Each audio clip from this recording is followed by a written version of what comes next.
मार्च 2022 में श्रीलंका में पेट्रोल का आखिरी जहाज आया। जहाज 2 हफ्ते समुद्र में खड़ा रहा, लेकिन हुकूमत के पास डॉलर्स नहीं थे। जहाज वापस चला गया और इसके साथ ही श्रीलंका का डिफॉल्ट शुरू हो गया। मुल्क में पेट्रोल ख़त्म हुआ। पेट्रोल की वजह से बिजली की लोड शेडिंग और ट्रांसपोर्ट बंद हुई। फैक्ट्रियाँ भी रुक गईं। ट्रांसपोर्ट की वजह से खुराक का बहरान भी पैदा हो गया और रही सही कसर बेरोज़गारी ने पूरी कर दी। यहाँ तक कि हुकूमत ने 12 अप्रैल 2022 को डिफ़ॉल्ट डिक्लेयर कर दिया और इसके बाद पूरा मुल्क सड़कों पर निकल आया। और अवाम के हाथों में जो भी चढ़ गया, वो हुकूमत हो या अपोजिशन, वो ब्यूरोक्रेट हो या ताजिर, उसको फेंटा पड़ गया। और श्रीलंका आज अपनी बंदरगाहें, सड़कें, जंगल, पहाड़ और इमारतें बेच कर गुजारा कर रहा है। हम भी यकीन करें या ना करें, इस वक्त इसी हिम्मत से गुजर रहे हैं। पेट्रोलियम मिनिस्ट्री ने 3 दिन कबल स्टेट बैंक को खबरदार कर दिया है, मुल्क में पेट्रोलियम मसनूआत की किल्लत शुरू होने वाली है। तेल दरामद करने के लिए एल्सिस नहीं खुल रही। पीएसओ का एक ऑयल कार्गो कैंसिल हो चुका है। दूसरे की डिलीवरी 23 जनवरी को मुतवक्का थी, लेकिन उसकी एलसी भी नहीं खुल सकी। पाक अरब रिफाइनरी के 5,35,000 बैरल के 2 ऑयल कार्गो भी लाइन में है। पाकिस्तान रिफाइनरी लिमिटेड का एक कार्गो 5,32,000 बैरल तेल लेकर 30 जनवरी को पहुंचेगा, लेकिन उनकी एलसी भी नहीं खुल पा रही। लिहाजा फरवरी में तेल का बहरान शुरू हो जाएगा और मार्च और अप्रैल में ये क्राइसिस शदीद हो जाएंगे। और अगर खुदा न ख्वास्ता ये हो गया तो पेट्रोल पंपों पर भी लाइनें लग जाएंगी। खुराक की सप्लाई भी बंद हो जाएगी। पब्लिक ट्रांसपोर्ट, मेट्रो, ट्रेन और जहाज़ भी रुक जाएंगे। बिजली की खौफनाक लोड शेडिंग भी शुरू हो जाएगी और ऐसे ही फैक्ट्रियाँ भी बंद हो जाएंगी। ये एक सूरत हाल है। जबकि दूसरी तरफ सरकारी मुलाजमीन की तनख्वाहें भी रुकना शुरू हो चुकी हैं।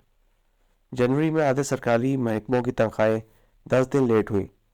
फरवरी में क्या होगा ये कोई नहीं जानता। पाकिस्तान के सफारतखानों को सितंबर से तनख्वाहें और किराए नहीं मिल रहे, जिसकी वजह से सफारती मशीनरी तकरीबन बंदिश के करीब है। आप खुद अंदाज़ा कीजिए, अगर एम्बेसी को किराए, पेट्रोल, यूटिलिटी बिल्स और तनख्वाहों की रकम नहीं मिलेगी तो फिर ये कैसे चलेंगे। चुनाचा सफारतखानों के हालात बहुत ख़राब हो चुके हैं। इंडस्ट्री की सूरत हाल देखनी हो तो आप फैसलाबाद, सियालकोट और कराची का चक्कर लगा लें। 75% कारखाने बंद हो चुके हैं और उनसे मुल्क में बेरोजगारी का तूफान आ रहा है। आटे का बहरान भी पैदा हो चुका है। कुकिंग ऑयल भी मकतूत हो चुका है और डॉलर मुंह मांगी कीमत देने पर भी नहीं मिल रहा। चुनाचा अगर ये कहा जाए पाकिस्तान तकरीबन डिफ़ॉल्ट कर चुका है तो गलत नहीं होगा। ये हालात हैं और दूसरी तरफ कराची से लेकर खैबर पख्तूनख्वा तक एक सियासी सर्कस चल रहा है। इमरान खान ने खैबर पख्तूनख्वा और पंजाब असम्बली तोड़कर मुल्क की कब्र खोद दी है और पीडीएम की हुकूमत ने अपोजिशन के इस्तीफे मंजूर करके मुर्दे को नहलाना शुरू कर दिया है। कराची और हैदराबाद में बल्दियाती इलेक्शन हुए और पार्टियां डंडे लेकर एक दूसरे के आमने सामने खड़ी हैं।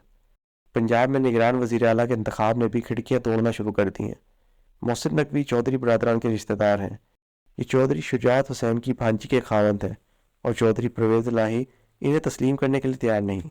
पीटीआई दावे कर रही है इमरान खान की हुकूमत के खात्मे की साजिश मोहसिन नकवी के घर तैयार हुई थी। मियाँ शहबाज शरीफ और आसिफ ज़रदारी इनके घर एक दूसरे से मुलाकात करते थे और नकवी साहब इनके पैगामात जनरल बाजवा को पहुँचाते थे। पीडीएम और चौधरी बरदरान के साथ मुलाकातों का सिलसिला भी मोहसिन नकवी के घर से स्टार्ट हुआ था और इन मुलाकातों के नतीजे में काफ लीग ने पीटीआई का साथ छोड़ने का फैसला किया था। चुनाचा पीटीआई भी इन्हें मानने के लिए तैयार नहीं है और अगर ये इन्हें नहीं मानते तो फिर पंजाब में निगरान हुकूमत निगरानी कैसे करेगी और ये इलेक्शन कैसे कराएगी। दूसरा, मुल्क में मरदमशुमारी भी शुरू हो चुकी है। ये 30 सितंबर को मुकम्मल होगी। इलेक्शन कमीशन मरदमशुमारी के बाद 4 महीनों में नई हल्काबंदियाँ करेगा और यूँ अगस्त में मुल्क में नए इलेक्शन के काबिल होगा। अब सवाल ये पैदा होता है कि 2 सूबों में पुरानी मरदमशुमारी और पुराने हल्कों के तहत इलेक्शन होंगे और बाकी 2 सूबे और वफाक के इलेक्शन नई हल्काबंदियों के मुताबिक होंगे। तीसरा, क्या मुल्क में अप्रैल में केपी और पंजाब के इलेक्शन होंगे और फिर अक्टूबर में सिंध, बलूचिस्तान और वफाक के इलेक्शन, और क्या। इस दौरान इमरान खान कौमी असम्बली के 70 हल्कों से ज़मीनी इलेक्शन भी लड़ेंगे और क्या ये 70 सीटें जीत कर भी कौमी असम्बली नहीं जाएंगे और क्या 70 सीटों के ज़मीनी इलेक्शन भी ज़ाया हो जाएंगे। और अगर ऐसा होगा तो क्या हुकूमत इलेक्शन खेलेगी या ये पेट्रोल, बिजली, गैस, खुराक और बरामदात का बंदोबस्त करेगी। हमारी हालत यह है कि हम IMF के बगैर नहीं बच सकते और IMF की शराइत के बाद बिजली, गैस और पेट्रोल की कीमतें भी दुगनी हो जाएंगी और बेरोजगारी के शिकार अवाम पर टैक्स भी बढ़ जाएंगे और इससे महंगाई अलमिया की शिद्दत इख्तियार कर जाएगी। IMF کی شرائط ماننے سے ملک میں 1.5 کروڑ لوگ بے روزگار ہو جائیں گے اور لوگوں کا کھانا پینا 3 سے 1 وقت پر آ جائے گا۔ ہمارے دوست ملک سعودی عرب، UAE اور چین بھی ہماری مدد کر کر کے تھک چکے ہیں۔ ہمیں ان کی طرف سے بھی صاف انکار ہو چکا ہے اور امریکہ مدت پہلے ہم سے منہ موڑ چکا ہے۔ چنانچہ اب ہمارے پاس بچنے کے لیے صرف 2 اثاثے بچے ہیں: ایٹم بم اور فوج۔ ہم اگر بین الاقوامی طاقتوں کی شرائط مانتے رہے، ہم اگر اسی طرح قرضے لیتے رہے، تو پھر ہمیں بالآخر ان کی یہ دونوں شرائط ماننا پڑیں گی۔ ایٹمی پروگرام سرنڈر کرنا پڑے گا اور فوج کی تعداد کم کرنا ہوگی، اور ان دونوں شرائط کی اپنی قیمت ہے۔ ہم اس کے بعد کشمیر بھی نہیں لے سکیں گے اور ابھی لندن جیسے پائلٹس کے جہاز بھی نہیں گرا سکیں گے، اور ہم اس کے بعد سری لنکا، نیپال اور بھوٹان بن کر رہ جائیں گے۔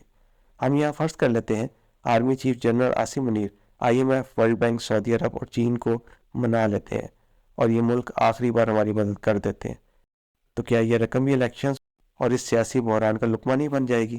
اور کیا ہم اگلے سال آج سے بھی زیادہ بدتر پوزیشن میں نہیں ہوں گے؟ چنانچہ اب سوال یہ ہے، اس صورتحال کا آخر حل کیا ہے؟ اس کا صرف اور صرف ایک ہی حل ہے: فوج ملک کے تمام اسٹیک ہولڈرز کو اکٹھا بٹھائے، اپنی غلطیاں تسلیم کرے، معذرت کرے، سیاستدانوں کو ان کی غلطیاں بتائے، اور پھر ایک چارٹر آف پاکستان سائن کرے، اور اس کے بعد بحرانوں کا باب ہمیشہ ہمیشہ کے لیے بند کر دیا جائے۔ ہم فیصلہ کر لیں، ملک میں آج کے بعد کوئی ایکسٹینشن نہیں ہوگی۔ چیف جسٹس آف پاکستان کی طرح سینئر موسٹ جنرل اپنے وقت پر آرمی چیف بن جائے گا، اور یہ اختیار آج کے بعد کسی وزیر اعظم کے پاس نہیں ہوگا۔ آرمی چیف اپنے وقت پر ریٹائر بھی ہو جائے گا اور ملک کا کوئی عہدیدار اس کی مدت میں اضافہ نہیں کر سکے گا۔ حکومتیں خواہ بدلتی رہیں، لیکن اسمبلیاں ہر صورت اپنی مدد پوری کریں گی۔ الیکشن کمیشن 100% آزاد اور خود مختار ہوگا۔ الیکشن کمشنر کا فیصلہ بھی 100% میرٹ اور خودکار نظام کے تحت ہوگا۔ ٹیکس پالیسی 20 سال کے لیے بنائی جائے گی اور اس میں کوئی رد و بدل نہیں کیا جائے گا، تاکہ سرمایہ کار اس کے مطابق سرمایہ کاری کر سکیں۔ مذہب عوام کا ذاتی معاملہ ہوگا اور کوئی شخص کسی بھی شخص کو مذہبی بنیاد پر ہدف نہیں بنا سکے گا۔ مذہبی جلسوں اور جلوسوں پر پابندی لگا دی جائے گی۔ لاؤڈ سپیکر کی آواز صرف مسجد کے اندر تک رہے گی۔ نماز کا وقت پورے ملک میں ایک ہوگا۔ اذان قومی سطح پر ہوگی اور ایک ہی وقت ہوگی۔ بچوں کا نصاب پورے ملک کے لیے ایک ہوگا۔ سڑکیں ہر صورت کھلی رہیں گی۔ آبادی کنٹرول کی جائے گی۔ بیوروکریسی میں 2 سال کے اندر ریفارمز کیے جائیں گے اور پورا سسٹم آن لائن اور آسان کر دیا جائے گا۔ PIA، ریلوے، ریڈیو، PTV اور سٹیل مل جیسے ادارے سالانہ 1400 ارب روپے نکل جاتے ہیں، یہ 1 سال کے اندر فروخت کر دیے جائیں گے اور اس سے حاصل ہونے والی رقم ملازمین میں تقسیم کر دی جائے گی۔ اور آخری فیصلہ، ہم ہر صورت ہر سال 200 ارب ڈالر کی ایکسپورٹ کریں گے اور اس کے لیے سالڈ اور فول پروف سسٹم بنائیں گے۔ اگر ہالینڈ جیسا ملک صرف پھول یا کولمبیا جیسا صرف کافی بیچ کر اپنے قدموں پر کھڑا ہو سکتا ہے، تو ہم یہ کیوں نہیں کر سکتے؟ ہم نے اگر یہ فیصلے کر لیے تو ہم بچ جائیں گے، ورنہ کنفیوژن کا یہ بحران اس ملک کو کھا جائے گا اور ہم اس سال کے آخر تک خانہ جنگی کا شکار ہو چکے ہوں گے۔